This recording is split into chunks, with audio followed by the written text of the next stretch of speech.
Hai sobat pecinta kisah-kisah misteri. Jumpa lagi dengan saya Markudio, kurator dari podcast Malam Jumat Kliwon. Saya ingin menceritakan sebuah cerita yang saya dapat dari teman sekolah. Tetapi sebelumnya saya akan memberitahu bahwa cerita ini dari sudut pandang orang pertama. Langsung saja kita mulai. Namaku Reno. Pada pertengahan tahun 2019 yang lalu, baru saja aku mengubah status perkawinan melalui KUA. Mila, itulah istriku. Sejak kecil, Mila sudah sering melihat sosok makhluk gaib yang entah kenapa bisa terjadi hingga detik ini. Banyak yang beranggapan kalau Mila mendapatkan titisan dari buyutnya dahulu.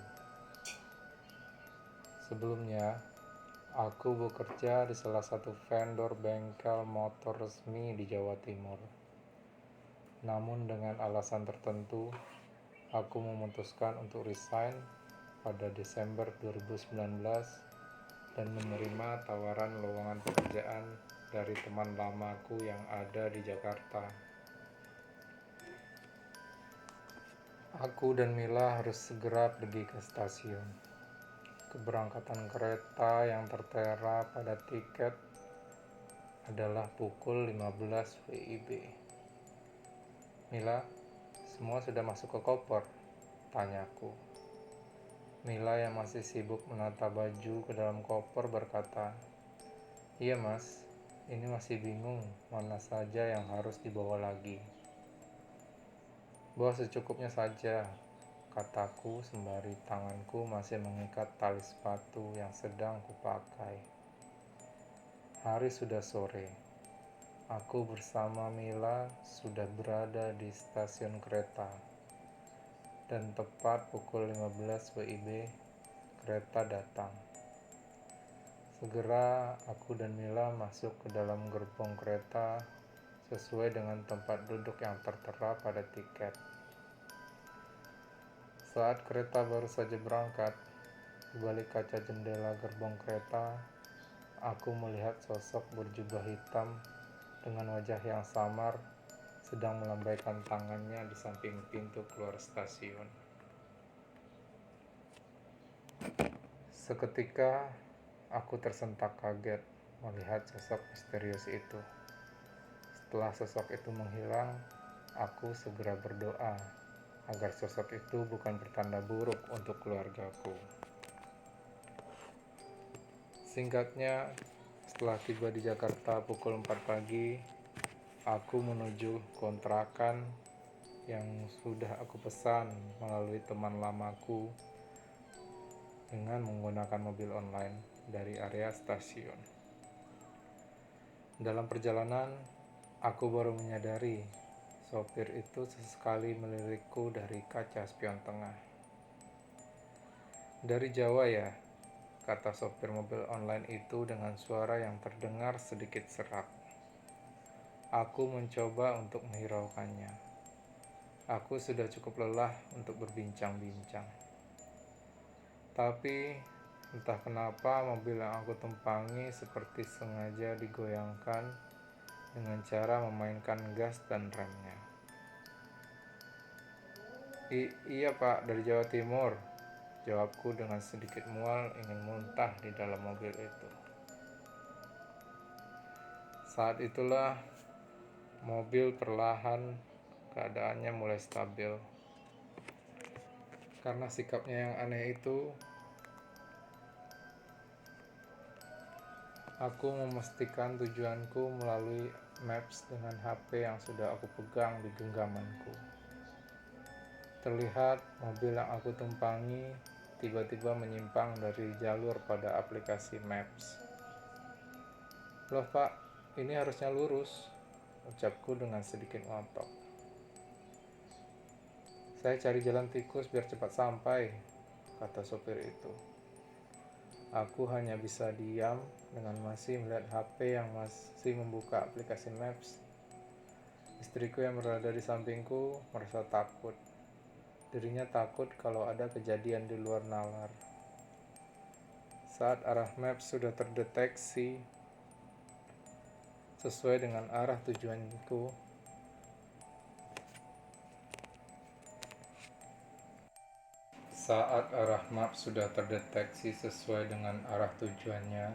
hatiku merasa sedikit lega karena kendaraan yang aku tumpangi hampir sampai di alamat tujuan.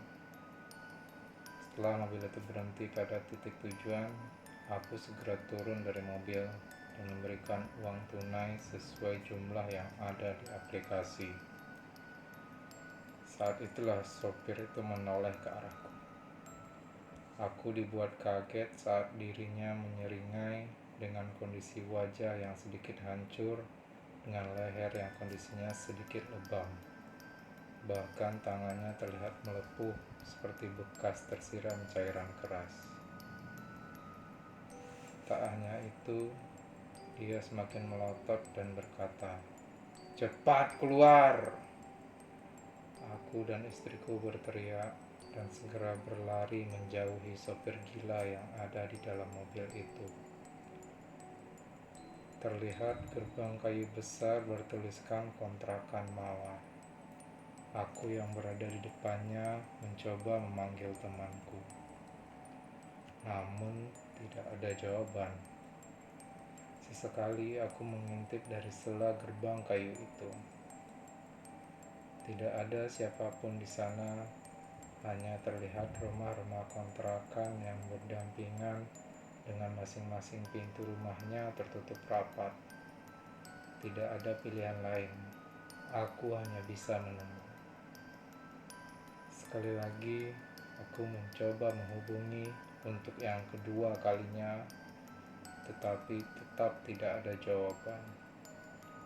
Aku menoleh ke sana kemari, mencoba mencari seseorang yang mungkin saja bisa membantuku untuk sementara waktu. Pandanganku teralihkan ke sebuah pos kamling tanpa penerangan yang tidak jauh dari tempatku berdiri saat itu.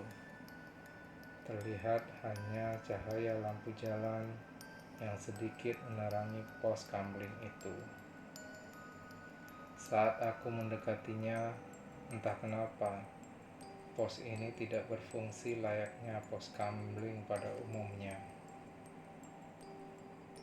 Bahkan tiang yang terbuat dari kayu itu hampir habis dimakan oleh rayap. Tak hanya itu, di berbagai sudut banyak sarang laba-laba dan kelelawar yang bergelantungan. Tidak memperdulikan hal itu semua, aku dan istriku duduk selonjoran di dalam pos itu. Belum sampai tertidur, istriku berkata, "Mas, aku takut." Aku mencoba membujuknya kalau semuanya akan baik-baik saja. Memang dasarnya Mila orang yang sangat penakut dengan kegelapan. "Tidak usah takut," ucapku. Aku dan istriku mencoba sekali lagi untuk memejamkan mata di dalam pos ini. Tapi sekali lagi, belum sampai tertidur lelap, istriku berteriak kaget. Dia berkata kalau ada sesuatu yang merayap di kakinya. Mila dibuat risih olehnya. Saat itulah aku coba menyalakan senter dari HP-ku untuk memastikan apa yang ada di sana. Terlihat kelabang merah merayap ke sana kemari. Saat aku mencoba menyerupkan cahayaku ke arah atap pos, aku dibuat tercengang oleh puluhan kelabang yang merayap turun mendekatiku. Sontak, aku bersama istriku meronta-ronta dan berteriak, lalu berlari menjauh dari pos kamling itu. Hari sudah pagi. Aku dibangunkan oleh Rama, teman yang aku cari sejak petang tadi. Kejadian gila tadi malam membuat aku dan istriku tidur di depan gerbang seperti ini. "Kamu kenapa tidur di sini?" kata Rama. Seketika aku berdiri dan mengatakan, "Sialan, dari kemarin kamu dihubungi tidak bisa," kataku. Rama mengaku salah. Dirinya berkali-kali meminta maaf dengan berbagai alasan. Memang Rama dari dulu anak yang munafik, sehingga dirinya tidak banyak memiliki sahabat, bahkan teman sekalipun. Namun semua itu berbanding terbalik denganku. Aku dan istriku dengan ditemani Rama masuk ke halaman utama area kontrakan itu. Rumah kontrakan yang aku sewa sudah dipesan ke pemiliknya melalui Rama. Wilayah kontrakan ini memiliki lahan yang luas, hingga terdapat 10 rumah kontrakan, dan di setiap kontrakannya terdiri dari 3 petak. Kelebihan kontrakan ini sudah dikelilingi tembok tinggi, serta memiliki taman dan gazebo yang cukup luas. Udaranya begitu sejuk karena masih banyak pohon-pohon yang ada di sekelilingnya. "Hari ini aku sial," ucapku. "Sial bagaimana?" jawab Rama dengan wajah yang masih terlihat mengantuk. Sopir mobil yang aku tumpangi tadi malam terlihat menakutkan. Dia menyeringai dengan wajah yang sedikit hancur dan bahkan lehernya terlihat lebam. Tangannya juga melepuh seperti tersiram cairan keras, kataku. Rama yang mendengarnya seenaknya berkata, "Jangan halu, tidak ada hantu di ibu kota seperti ini. Mungkin fisiknya seperti itu dan memilih pekerjaan sopir mobil online pada saat malam hari saja." Aku hanya bisa mengangguk, karena perkataan Rama sedikit masuk akal. Satu lagi, saat kamu susah dihubungi, aku istirahat sejenak di pos kamling ujung. Di sana suasananya sedikit mencengangkan. Ditambah banyak hewan kelabang di mana-mana, ucapku. "Di mana ada pos kamling?" 2 tahun yang lalu sudah tidak ada pos kamling di sini, ujar Rama dengan tegas. Rama beranggapan kalau aku mungkin saja terbawa suasana karena sudah cukup lelah. Tapi semuanya terasa janggal. Aku benar-benar tidak sedang bermimpi waktu itu. Rama terus berjalan mengantarkanku ke rumah kontrakan sembari memberikan kunci yang sudah dia ambil dari ibu pemilik kontrakan. Rama sendiri tinggal di rumah kontrakan yang letaknya berdampingan denganku. Namun bedanya, tempat kontrakanku ini berada paling bawah, karena memang posisi tanah yang menjorok ke bawah membuat rumah kontrakan ini berbeda dengan yang lain.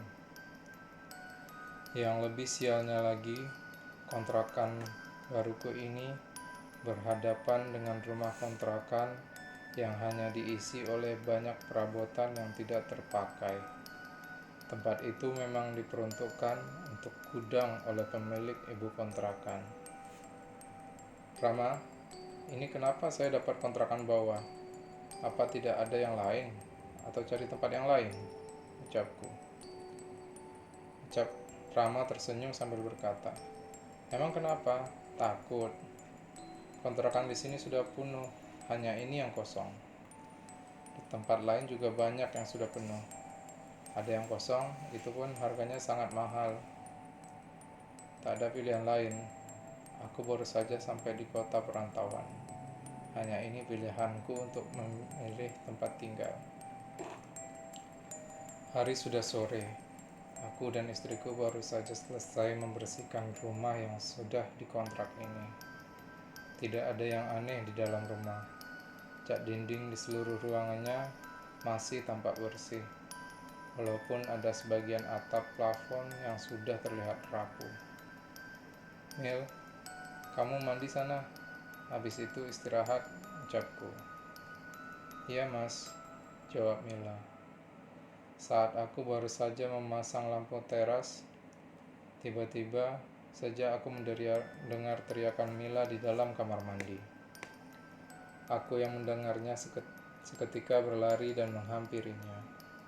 Mila sudah duduk dan kesakitan. Kakinya digigit oleh kelabang merah yang ada di dalam kamar mandi. Kelabang ini lebih besar dari yang pernah aku lihat sebelumnya di pos kamling.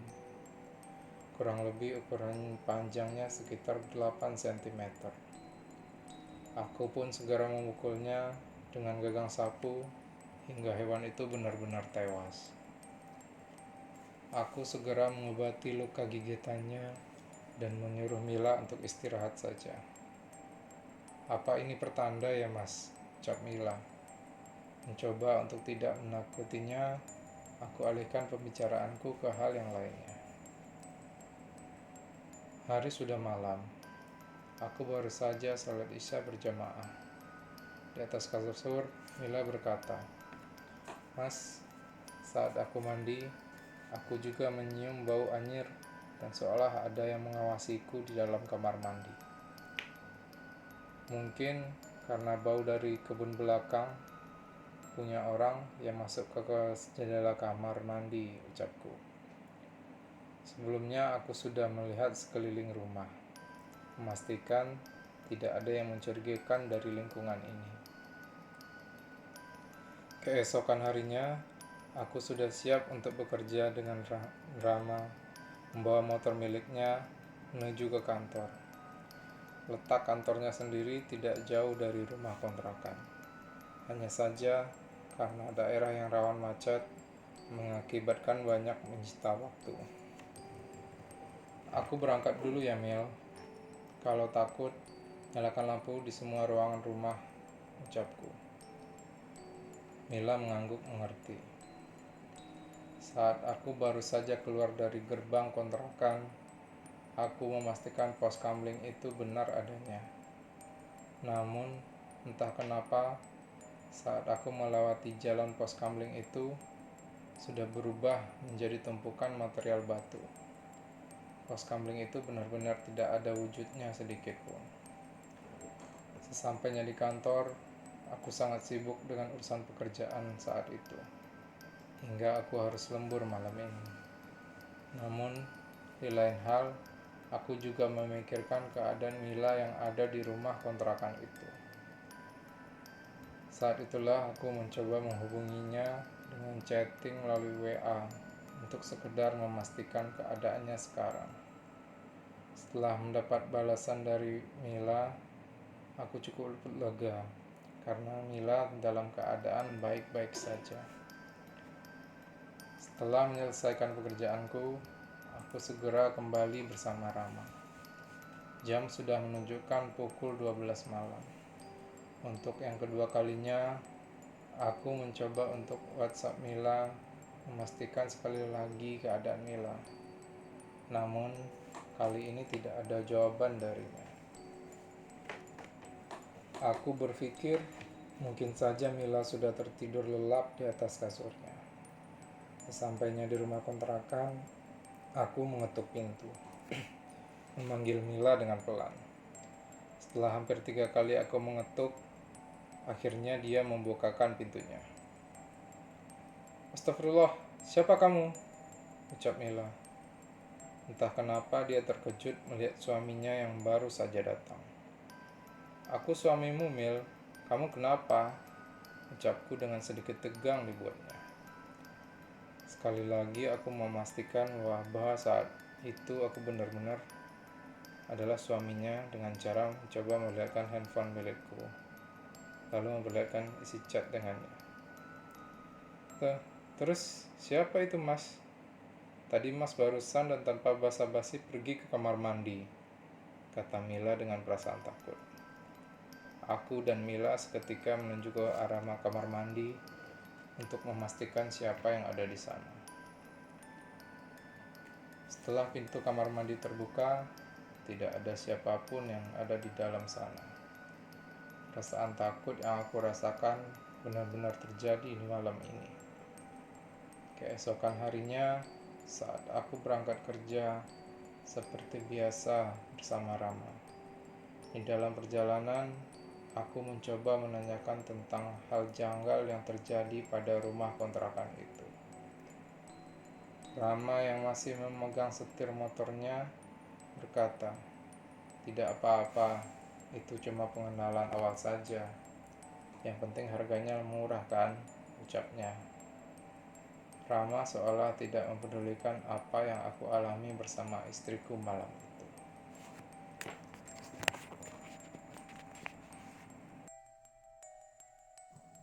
Hari sudah sore.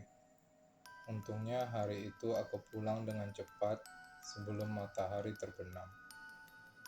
Mila kali ini juga merasa tenang karena dirinya tidak sendirian di dalam kontrakan.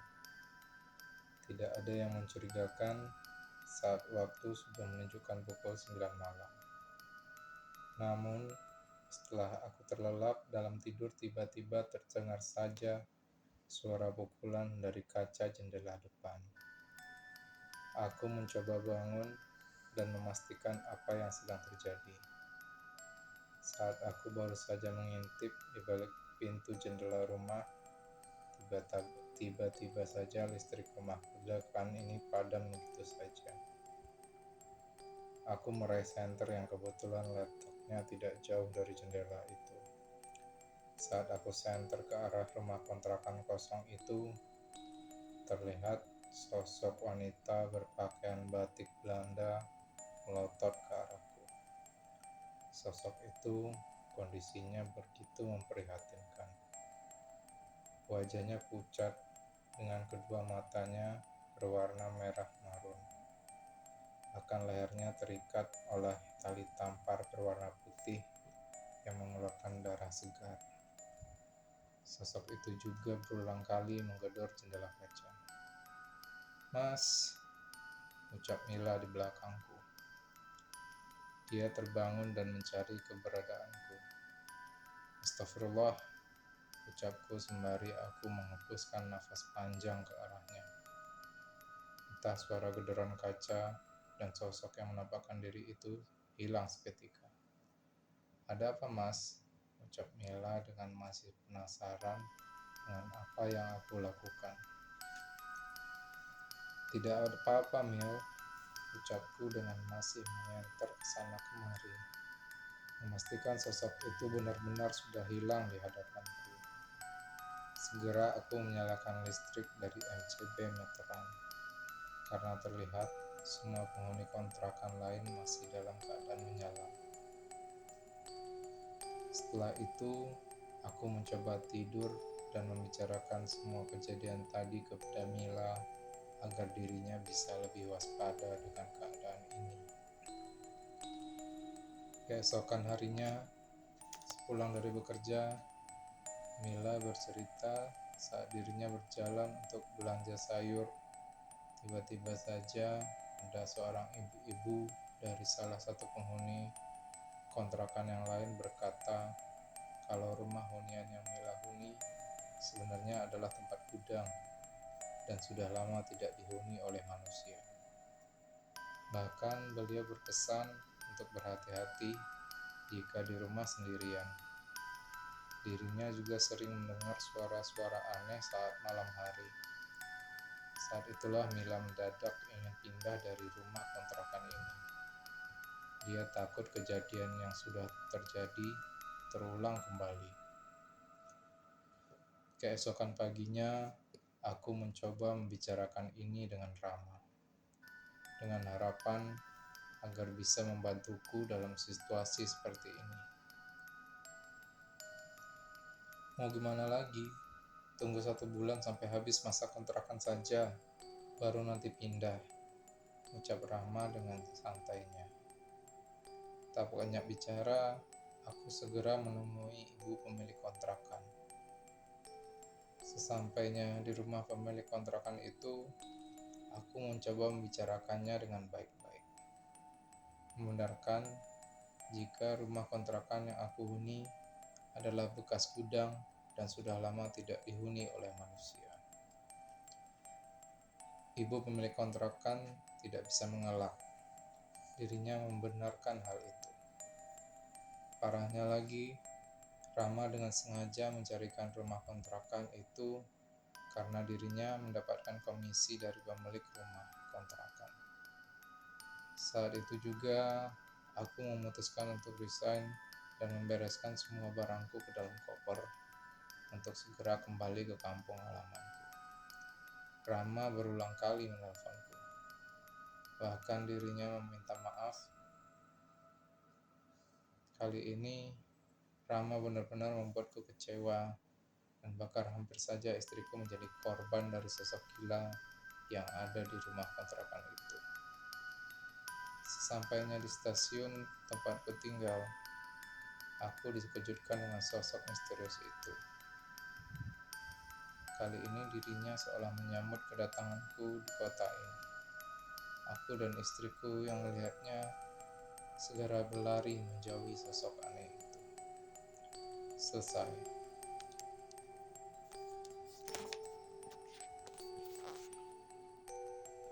Maaf kalau podcastnya belum sempurna.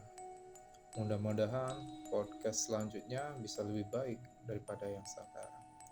Terima kasih kepada teman-teman yang telah setia mendengarkan podcast saya. Semoga bisa terhibur. Terima kasih.